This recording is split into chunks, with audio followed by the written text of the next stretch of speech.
यह कहानी एक छोटे से गांव में रहने वाले युवक सचिन की है, जो अपने गांव और देश से बेहद प्यार करता है। आइए जानते हैं उसकी प्रेरणादायक यात्रा, जो हमें स्वदेशी वस्तुओं के महत्व को समझाती है। नमस्कार दोस्तों, स्वागत है आपका स्टोरी बुक स्टूडियो में, जहां हम आपको सुनाते हैं प्रेरणादायक और मनोरंजक कहानियां। आज की कहानी आपको प्रेरणा देगी कि कैसे हम अपने देश में बने सामान का उपयोग करके आत्मनिर्भर बन सकते हैं। तो चलिए कहानी शुरू करते हैं।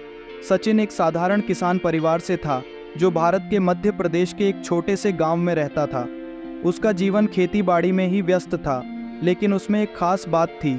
वह हमेशा सोचता था कि किस तरह से वह अपने देश और गांव का भला कर सके।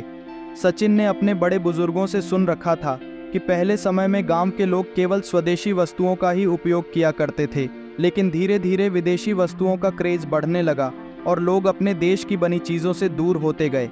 एक दिन सचिन अपने दोस्त लखन के साथ बाजार गया। उसने देखा कि बाजार में ज़्यादातर सामान विदेशी कंपनियों का था। कपड़े, जूते, साबुन, तेल, यहाँ तक कि घरेलू सामान भी। सचिन को यह देखकर बहुत दुख हुआ। उसने सोचा, अगर हम इसी तरह विदेशी सामान का उपयोग करेंगे तो हमारी अपनी हस्तकला, उद्योग और परंपराएं खत्म हो जाएंगी। उसके मन में यह बात घर कर गई कि कुछ करना होगा। सचिन ने अपने मित्र लखन को भी समझाया और दोनों ने उसी रात घर आकर सचिन के दादाजी से बात की। दादाजी ने कहा, बेटा, स्वदेशी ही असली शक्ति है। पहले गांव के लोग अपने हाथों से वस्त्र बनाते थे, अपनी मिट्टी से खिलौने बनाते थे।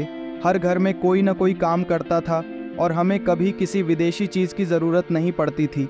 दोनों ने ठान लिया कि वह अपने गांव में स्वदेशी आंदोलन को फिर से जीवित करेंगे।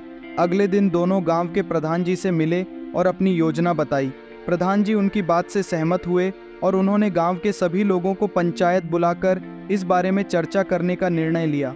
पंचायत में सचिन ने सभी से आग्रह किया कि वे स्वदेशी वस्तुओं का उपयोग करें।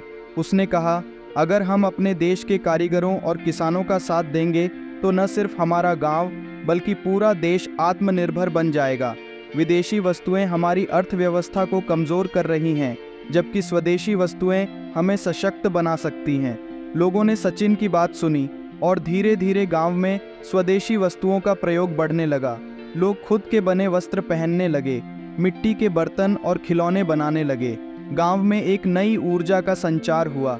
यहाँ तक कि बच्चों ने भी विदेशी ब्रांड्स की जगह गांव के कारीगरों के बनाए खिलौनों से खेलना शुरू कर दिया। गांव में स्वदेशी वस्तुओं का इतना प्रभाव बढ़ गया कि पास के गांवों में भी इसकी चर्चा होने लगी। लोग सचिन और उसके गांव के आदर्श को अपनाने लगे। धीरे धीरे यह एक आंदोलन का रूप लेने लगा और सचिन का सपना साकार हो गया। तो दोस्तों, इस कहानी से हमें यह सीखने को मिलता है कि स्वदेशी वस्तुएं सिर्फ हमारी पहचान नहीं हैं, बल्कि यह हमारे देश की आत्मनिर्भरता की कुंजी भी हैं। आइए हम सब मिलकर स्वदेशी का समर्थन करें और अपने देश को मजबूत बनाएं। अगर आपको यह कहानी पसंद आई हो तो स्टोरी बुक स्टूडियो को लाइक, शेयर और सब्सक्राइब करें। अगली बार फिर मिलते हैं एक नई कहानी के साथ। धन्यवाद।